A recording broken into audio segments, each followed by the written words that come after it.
Figure 1.5 A, B, and C show the magnified schematic pictures of the three states of matter. The motion of the particles can be seen and compared in the three states of matter. A, B, C तथा पदार्थ की तीन अवस्थाओं के कणों का योजनाबद्ध आवर्ती चित्रण है। तीनों अवस्थाओं में कणों की गति को देखा जा सकता है और उनकी कंपेयरिंग की जा सकती है। 1.4 can matter change its state? क्या पदार्थ अपनी अवस्था को बदल सकता है? We all know from our observation that water can exist in three states of matter. हम अपने ऑब्जर्वेशन से जान सकते हैं कि जल पदार्थ की तीनों अवस्थाओं में रह सकता है। सॉलिड एज आइस, ठोस जैसे कि बर्फ, liquid as the familiar water and यानी द्रव जैसे जल एवं gas as water vapour, gas जैसे जलवाष्प। What happen inside the matter during this change of state? अवस्था बदलने के दौरान पदार्थ के अंदर क्या होता है? What happens to the particles of matter during the change of states? अवस्था के परिवर्तन से पदार्थ के कणों पर क्या प्रभाव पड़ता है? How does this change of state take place? We need answers to these questions. Is not it? अवस्था के परिवर्तन से पदार्थ के कणों पर क्या प्रभाव पड़ता है? क्या हमें इन प्रश्नों का उत्तर नहीं खोजना चाहिए?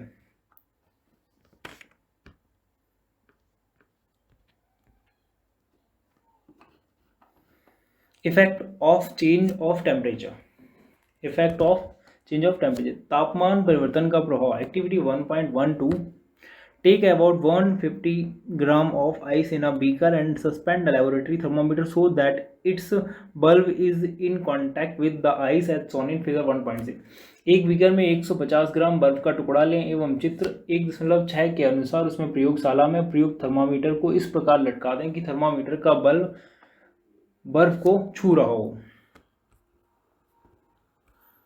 फिगर 1.6 में आप देख रहे हैं conversion of ice to water vapour.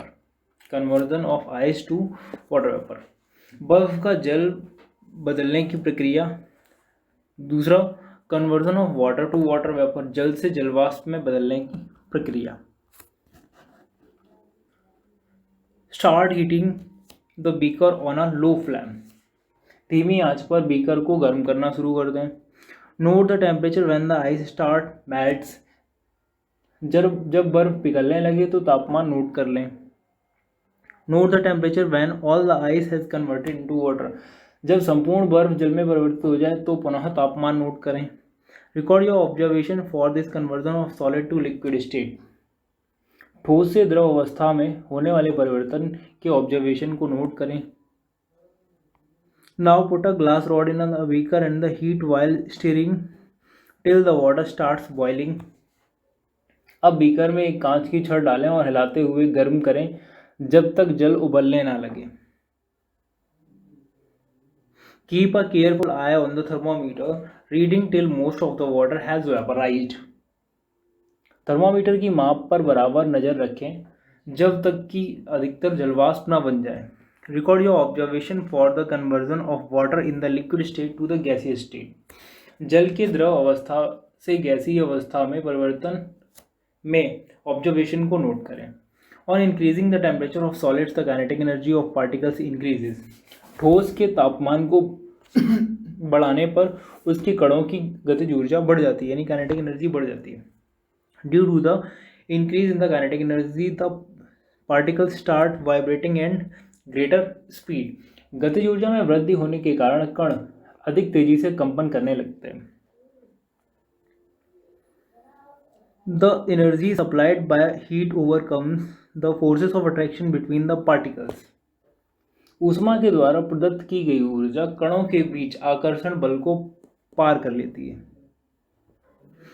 The particles leave their fixed position and start moving more freely, इस कारण कण अपनी नियत स्थान को छोड़कर अधिक स्वतंत्र होकर गति करने लगते हैं।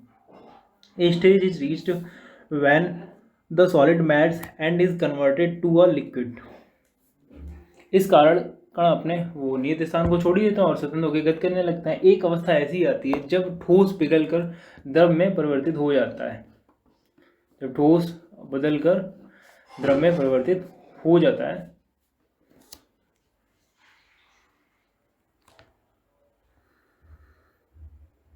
The temperature at which solid melts become a liquid and the atmospheric pressure is called its melting point. जिस तापमान पर ठोस पिघल कर द्रव बन जाता है वह उसका मेल्टिंग पॉइंट यानी कि गलनांक कहलाता है. The melting point of a solid is an indication of the strength of the force attraction between its particles. किसी ठोस का गलनांक उसके कणों के बीच के आकर्षण बल के सामर्थ्य को दर्शाता है. The melting point of ice is 273.16 Kelvin. The process of melting, that is change of solid state into liquid state, is also known as fusion. बर्फ का गलनांक 273.16 केल्विन है.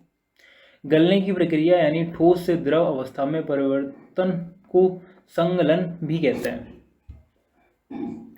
When a solid melts, its temperature remains the same, so where does the heat energy go? किसी ठोस के गलने की प्रक्रिया में तापमान समान रहता है, ऐसे में ही ऊष्मीय ऊर्जा कहाँ जाती है? You must have observed during the experiment of melting that the temperature of the system does not change after the melting point is reached till all the ice melts. गलने की प्रक्रिया के दौरान आपने ध्यान दिया होगा कि गलनांक पर पहुंचने के बाद जब तक संपूर्ण बर्फ पिघल नहीं जाती तापमान नहीं बदलता है. This happen even though we continue to heat the beaker, that is we continue to supply heat. Beaker की ऊष्मा प्रदान करने के बावजूद भी ऐसा होता है. This heat gets used up in changing the state by overcoming the forces of attraction between the particles. कणों के पारस्परिक आकर्षण बल को वशीभूत करके पदार्थ की अवस्था को बदलने में इस ऊष्मा का उपयोग होता है. As this energy is absorbed by ice without showing any rise temperature. चूँकि तापमान में बिना किसी तरह की वृद्धि दर्शाए ऐसे ऊष्मीय ऊर्जा को बर्फ अवशोषित कर लेती है. It is considered that it gets hidden the content in the beaker and known as the latent heat. यह माना जाता है कि यह बीकर में ली गई सामग्री छुपी रहती है जिसे हम latent heat यानी कि गुप्त ऊष्मा कहते हैं. The word latent heat means hidden. The word latent heat means hidden. यहाँ जो गुप्त ऊष्मा का मतलब है, यहाँ गुप्त का अभिप्राय छुपी हुई से, यानी जो वर्ड लेटेंट है इसका मतलब ही है छुपा हुआ. The amount of heat energy that is required to change 1 kilogram of solid into liquid at atmospheric pressure at its melting point is known as the latent heat of fusion.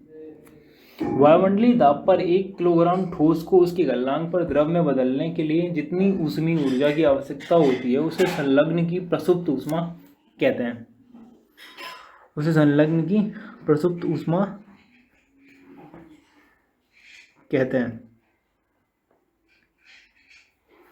So the particles in the water 0 degrees Celsius and 273 Kelvin have more energy as compared to particles in ice at the same temperature. अर्थात 0 degree Celsius यानी 273 kelvin पर जल के कणों की ऊर्जा उसी तापमान पर बर्फ के कणों की ऊर्जा से अधिक होती है.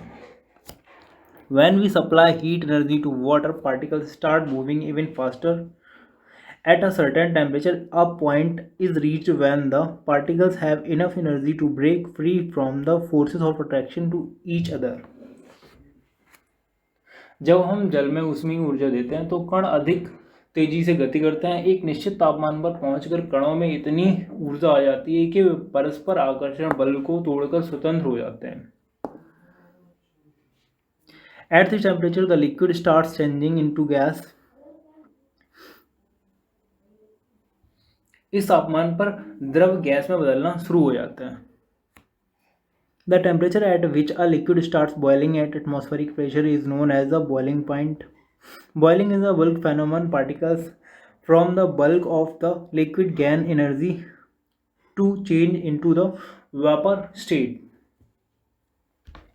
वायुमंडलीय दाब पर वह तापमान जिस पर द्रव उबलने लगता है उसे इसका क्वथनांक कहते हैं. क्वथनांक समष्टि गुण है. द्रव के सभी कणों को इतनी ऊर्जा मिल जाती है कि वे वाष्प में बदल जाते हैं. For water, this temperature is 373 Kelvin. जल के लिए यह तापमान 373 kelvin, 100 degree Celsius equal to 273 plus 100 equal to 373 kelvin. Can you define the latent heat of the vaporisation? क्या आप वाष्पीकरण की गुप्त ऊष्मा को परिभाषित कर सकते हैं? Do it in the same way as we have defined the latent heat of fusion. इसे उसी तरह परिभाषित कीजिए जैसे हमें संगलन की प्रसुप्त ऊष्मा को परिभाषित किया है। 373 kelvin 100 degree Celsius have more energy than water at the same temperature. 373 kelvin तापमान पर भाप अर्थात वाष्प के कणों से उसी तापमान पर पानी के कणों की अपेक्षा अधिक ऊर्जा होती है।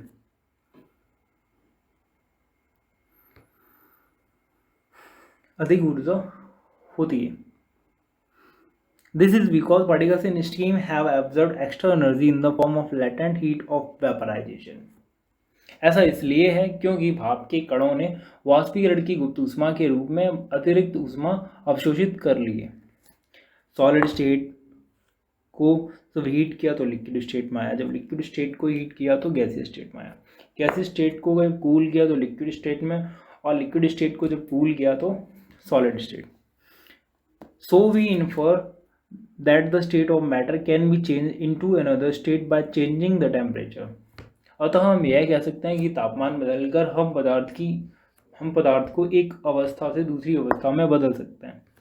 We have learned that substances around us change state from solid to liquid and from liquid to gas on application of heat. अतः हम यह कह सकते हैं कि तापमान बदलकर हम पदार्थ को एक अवस्था से दूसरी अवस्था में बदल सकते हैं। We have learned that substances around us change state from solid to liquid and from liquid to gas application of heat. हमने सीखा कि गर्म करने पर पदार्थ की अवस्था बदल जाती है। गर्म होने पर ठोस से द्रव और द्रव से गैस बन जाते हैं। गर्म होने पर ठोस से गैस और द्रव से गैस बन जाते हैं। But there are some that change directly from solid state to gaseous state and vice versa without changing into the liquid state. लेकिन कुछ ऐसे पदार्थ हैं जो द्रव अवस्था में परिवर्तित हुए बिना ठोस अवस्था से सीधे गैस में और वापस ठोस में बदल जाते हैं। एक्टिविटी 1.13 टेक सम कैम्फोर और ammonium chloride, crush it and put in a China dish. थोड़ा सा कपूर या अमोनियम क्लोराइड, यहाँ पे एक फॉर्मूला बनता है, अमोनियम क्लोराइड का फॉर्मूला होता है NH4Cl, और इसे चूर्ण करके चीनी की प्याली में डाल दें। Put an inverted funnel over the china dish, एक कीप को उल्टा करके इस प्याली के ऊपर रख दें। Put a cotton plug on the stem of the funnel as shown in figure 1.7, इस कीप के एक सिरे पर रुई का टुकड़ा रख दें जैसा कि चित्र 1.7 में दिखाया गया।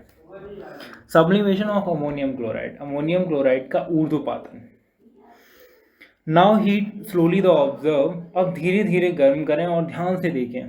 What do you infer from the above activity, अभी आपने जो ऊपर एक्टिविटी की है उस एक्टिविटी से हम क्या कंक्लूजन यानी निष्कर्ष निकाल सकते हैं।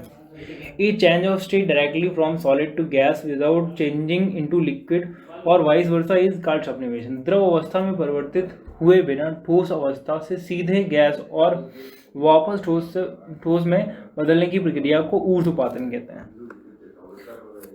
Effect of change of pressure, दाब परिवर्तन का प्रभाव। We have already learned that the difference in the various states of matter is due to the difference in distances between the constituent particles. हम जानते हैं कि घटक कणों के बीच की दूरी में अंतर होने के कारण पदार्थों की विभिन्न अवस्थाओं में अंतर होता है। What will happen when we start putting pressure and compress a gas enclosed in a cylinder? किसी सिलेंडर में भरी गैस पर दाब लगाने एवं संपीड़न लगाने पर क्या होगा? Will the particles come closer? Do you think that increasing or decreasing the pressure can change the states of matter? क्या इसके कणों के बीच की दूरी कम हो जाएगी? क्या आपको लगता है कि दाब बढ़ाने या घटाने से पदार्थ की अवस्था में परिवर्तन हो सकता है? By applying pressure, particles of matter can be brought close together. दाब बढ़ाने पर पदार्थ के कणों को समीप लाया जा सकता है। Applying pressure and reducing temperature can liquefy gases. दाब के बढ़ने और तापमान घटने से द्रव में बदल सकती है। Have you heard of solid carbon dioxide? क्या आपने ठोस कार्बन डाइऑक्साइड के बारे में सुना है? क्या आपने ठोस कार्बन डाइऑक्साइड के बारे में सुना है? It is stored under high pressure. इसे उच्च दाब पर संग्रहित किया जा सकता है। Solid CO2 gets converted directly to gaseous state on decrease of pressure to 1 atmosphere without coming into liquid state।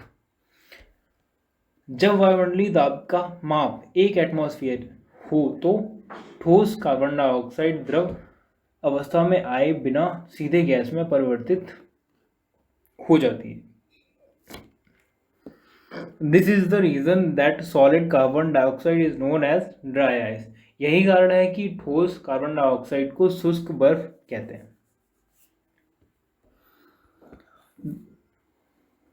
Thus, we can say that pressure and temperature determine the state of a substance, whether it will be solid, liquid or gas। इस तरीके से हम कह सकते हैं कि पदार्थ की अवस्थाएं यानी ठोस, द्रव और गैस दाब और तापमान के द्वारा तय होती हैं। सॉलिड से लिक्विड होने पे संगलन यानी फ्यूजन होता है। लिक्विड से गैस में चेंज करने पर वाष्पीकरण यानी वेपराइजेशन होता है। गैस से सॉलिड में होने पर सब्लिमेशन यानी ऊर्ध्वपातन होता है। अगर गैस से सॉलिड में हो तो सब्लिमेशन यानी ऊर्ध्वपातन होता है। अगर गैस से लिक्विड में हो तो कंडेंसेशन यानी संघनन होता है। अगर लिक्विड से सॉलिड में हो तो सॉलिडिफिकेशन यानी कि जमना होता है, जमना। Interconversion of the 3 states of matter, तीनों अवस्थाओं के पदार्थ का अंतरा रूपांतरण। अब हम देखते हैं टॉपिक 1.5 वाष्पीकरण। Do we always need to heat और change pressure for changing the states of matter? पदार्थ की अवस्था बदलने के लिए क्या सदैव ऊष्मा देना या दाब बदलना आवश्यक है? Can you quote some examples from everyday life where change of state from liquid to vapor takes place without the liquid reaching the boiling point? क्या आप अपने दैनिक जीवन में आप ऐसा कोई उदाहरण दे सकते हैं जिसमें बिना क्वथनांक पर पहुंचे हुए क्या कोई द्रव वाष्प अवस्था में बदल जाता है? Water, when left uncovered, slowly changes into vapor. Wet cloths dry up. What happens to water in the above 2 examples? जल को खुला छोड़ देने पर यह धीरे धीरे वाष्प में परिवर्तित हो जाता है। गीले कपड़े सूख जाते हैं। इन दोनों उदाहरणों से जल का क्या हुआ?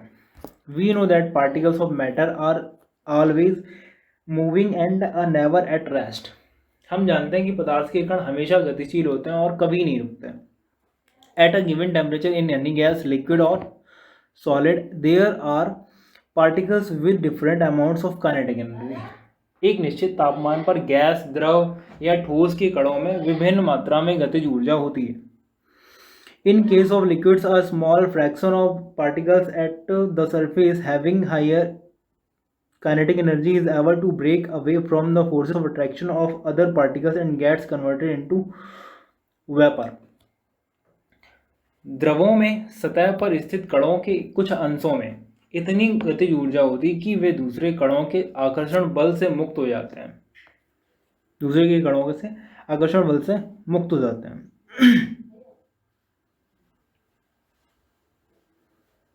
This phenomenon of change of a liquid into vapors at any temperature below its boiling point is called evaporation। क्वथनांक से कम तापमान पर द्रव के वाष्प में परिवर्तित होने की इस प्रक्रिया को हम वाष्पीकरण यानी इवेपोरेशन बोलते हैं। फैक्टर्स अफेक्टिंग इवेपोरेशन, वाष्पीकरण को प्रभावित करने वाले कारक। Let us understand this with an activity. आइए हम इस एक्टिविटी को एक एक्टिविटी की हेल्प से समझते हैं। Take 5 milliliter of water in a test tube and keep it near a window or under a fan। एक परख नली में 5 मिलीलीटर जल लें और इसे खिड़की के पास या पंखे के नीचे रख दें। Take 5 milliliter of water in an open china dish and keep it near a window or under a fan। खुली रखी चीनी मिट्टी को प्याली में 5 मिलीलीटर जल रखकर उसे खिड़की के पास या पंखे के नीचे रख दें।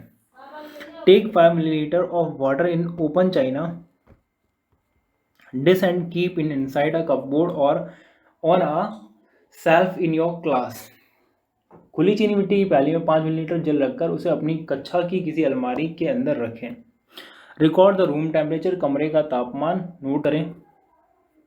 रिकॉर्ड द टाइम और days taken for the evaporation process in the above cases. इन सभी परिस्थितियों में वाष्पीकरण में लगे समय और दिन को भी नोट करें। Repeat the above 3 steps of activity on a rainy day and record your observation. बारिश के दिनों में भी इस एक्टिविटीज़ को करके हम ऑब्जर्वेशन लिख सकते हैं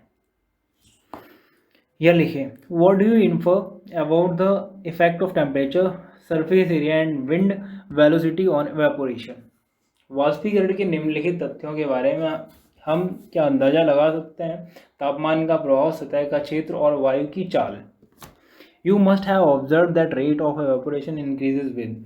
आपने ध्यान दिया होगा कि वाष्पीकरण की दर निम्नलिखित के साथ बढ़ती है, निम्नलिखित पॉइंट्स के साथ बढ़ती है। फर्स्ट पॉइंट क्या है? An increase of surface area. We know that evaporation is a surface phenomenon. If the surface area is increased, the rate of evaporation increases. For example, while putting cloths for drying up, we spread them out. सतह क्षेत्र बढ़ने पर अब हम जानते हैं कि वाष्पीकरण एक सतही प्रक्रिया है। सतही क्षेत्र पर बढ़ने पर वाष्पीकरण की दर भी बढ़ जाती है। जैसे कपड़े सुखाने के लिए हम उन्हें फैला देते हैं। दूसरा point, an increase of temperature. With the increase of temperature, more number of particles get enough kinetic energy to go into the vapor state. तापमान में वृद्धि, तापमान बढ़ने पर अधिक कणों को पर्याप्त गतिज ऊर्जा मिलती है जिससे वे वाष्पीकृत हो जाते हैं।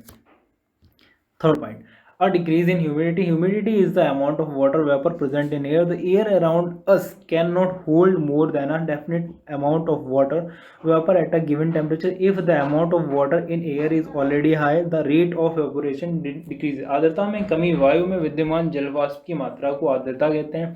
किसी निश्चित तापमान पर हमारे आसपास की वायु में एक निश्चित मात्रा में ही जलवाष्प होता है। जब वायु में जल कणों की मात्रा पहले से अधिक होगी तो वाष्पीकरण की दर घट जाएगी। Fourth point, an increase in wind speed. It is the common observation that clothes dry faster on a windy day. With the increase in wind speed the particles of water vapor move away with the wind, decreasing the amount of water vapor in the surrounding. वायु की गति में वृद्धि, हम जानते हैं कि तेज वायु में कपड़े जल्दी सूख जाते हैं। वायु के तेज होने से जलवाष्प के कण वायु के साथ उड़ जाते हैं जिससे आसपास की जलवाष्प की मात्रा घट जाती है। How does evaporation cause? वाष्पीकरण के कारण शीतलता कैसे होती है? In an open vessel the liquid keeps on evaporating. खुले हुए बर्तन में रखे द्रव में निरंतर वाष्पीकरण होता रहता है. The particles of liquid absorb energy from the surrounding to regain the energy lost during evaporation. वाष्पीकरण के दौरान कम हुई ऊर्जा को पुनः प्राप्त करने के लिए द्रव के कण अपने आसपास से ऊर्जा अवशोषित कर लेते हैं. This absorption of energy from the surroundings make the surroundings cold. इस तरह आसपास से ऊर्जा की अवशोषित होने के कारण शीतलता हो जाती है. What happens when you pour some acetone nail polish remover on your palm? जब आप एसीटोन या नाखूनों को पॉलिश हटाने वाले द्रव को अपनी हथेली पर गिराते हैं तो क्या होता है? जब हम ऐसा करते हैं तो क्या होता है? The particles gain energy from your palm or surroundings and evaporate, causing the palm to feel cool. इसके कण आपकी हथेली या उसके आसपास से ऊर्जा प्राप्त कर लेते हैं और वाष्पीकृत होते हैं जिससे हथेली पर शीतलता यानी ठंडापन महसूस होता है. After a hot sunny day, people sprinkle water on the roof or open ground because the large latent heat of vaporization of water helps to cool the hot surface. तेज धूप वाले गर्म दिन के बाद लोग अपनी छत या खुले स्थान पर जल छिड़कते हैं क्योंकि जल के वाष्पीकरण की गुप्त ऊष्मा गर्म सतह को शीतल बनाती है यानी ठंडा बनाती है। क्या आप वाष्पीकरण के कारण शीतल होने के उदाहरण दे सकते हैं? Can you site some more examples from daily life where we can feel the effect of cooling due to evaporation? क्या वाष्पीकरण के कारण शीतल होने के कारण उदाहरण दे सकते हैं? चलिए देखिए, why should we wear cotton cloth in summer? गर्मियों में हमें सूती कपड़े क्यों पहनने चाहिए? During summer we perspire more because of mechanism of our body which keeps us cool. शारीरिक प्रक्रिया के कारण गर्मियों में हमें ज़्यादा पसीना आता है जिससे हमें शीतलता मिलती है। We know that during evaporation the particles at the surface of the liquid gain energy from the surroundings or body surface and change into vapor.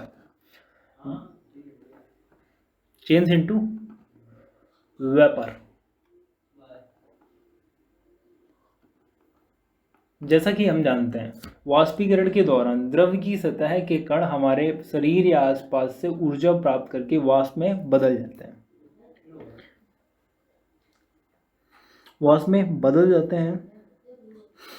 The heat energy equal to the latent heat of the evaporation is absorbed from the body leaving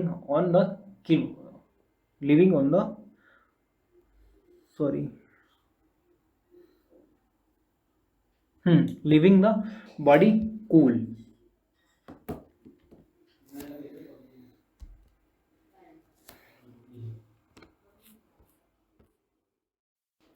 Why should we wear cotton cloth in summer? गर्मियों में हमें सूती कपड़े क्यों पहनने चाहिए? During summer we perspire more because of mechanism of our body which keeps us cool. शारीरिक प्रक्रिया होने के कारण गर्मियों में हमें ज़्यादा पसीना आता है जिससे हमें शीतलता मिलती है। We know that during evaporation the particles at the surface the liquid gain energy from the surroundings or body surface and change into vapor. जैसा कि हम जानते हैं कि वाष्पीकरण के दौरान द्रव की सतह के कण हमारे शरीर या आसपास से ऊर्जा प्राप्त करके वाष्प में बदल जाते हैं।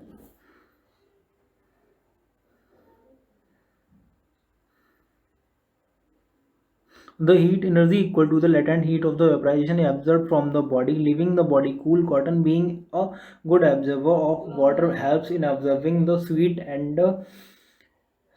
and exposing it in the atmosphere for the easy evaporation. वाष्पीकरण की प्रसुप्त ऊष्मा के बराबर ऊष्मीय ऊर्जा हमारे शरीर से अवशोषित हो जाती है जिससे शरीर शीतल हो जाता है। चूँकि सूती कपड़ों में जल का अवशोषण अधिक होता है इसलिए हमारा पसीना इसमें अवशोषित होकर वायुमंडल में आसानी से वाष्पीकृत हो जाता है। Why do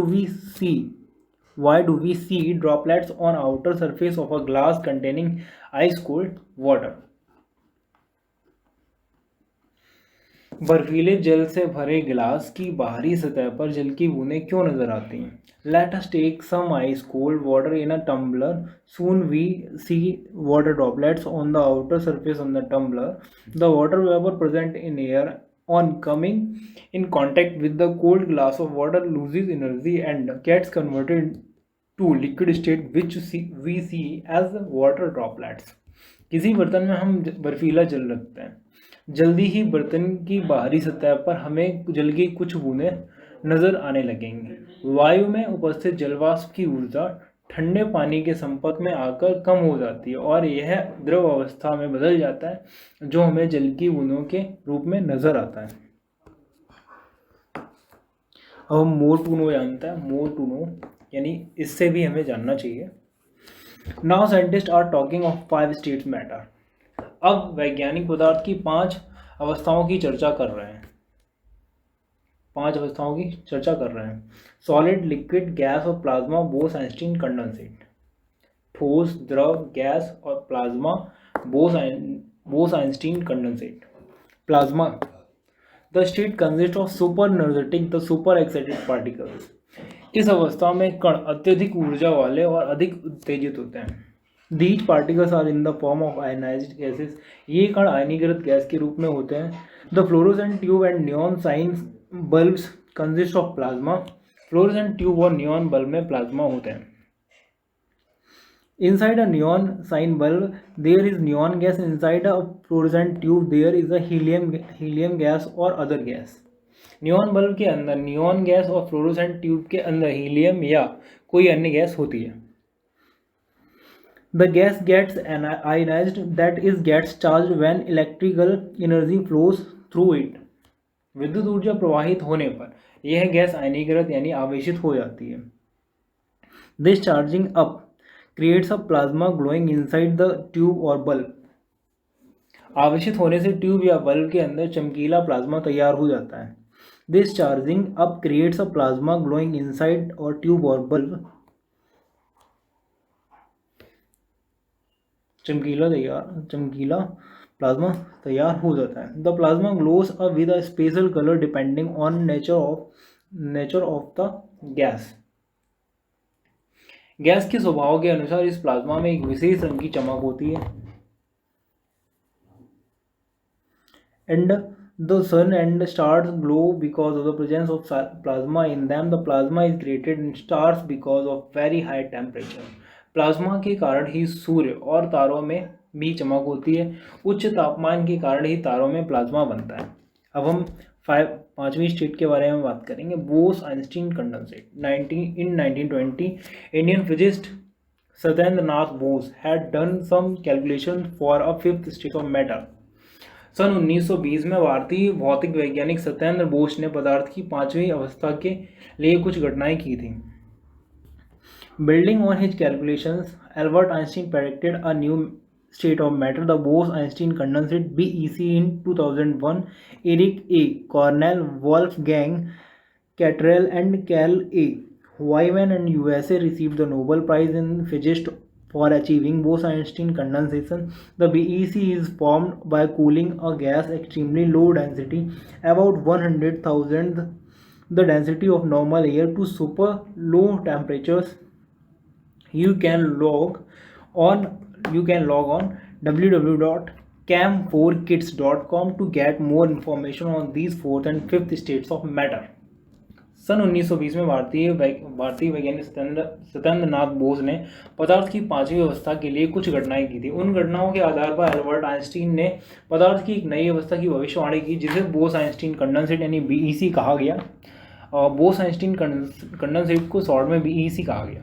सन 2001 में अमेरिका के एरिक ए कॉर्नेल, वुल्फगैंग कैटरले और कार्ल ई वेमैन को बोस आइंस्टीन कंडेंसेट की अवस्था प्राप्त करने के लिए भौतिकी में नोबेल पुरस्कार से सम्मानित किया गया। सामान्य वायु के घनत्व के 1,00,000वें भाग जितने कम घनत्व वाली गैस को बहुत ही कम तापमान पर ठंडा करने से BEC तैयार होता है। www.cam4kits.com पर लॉग ऑन करके पदार्थ की चौथी और पांचवी अवस्था की और ज़्यादा जानकारी हम पता कर सकते हैं। SN बोस का जन्म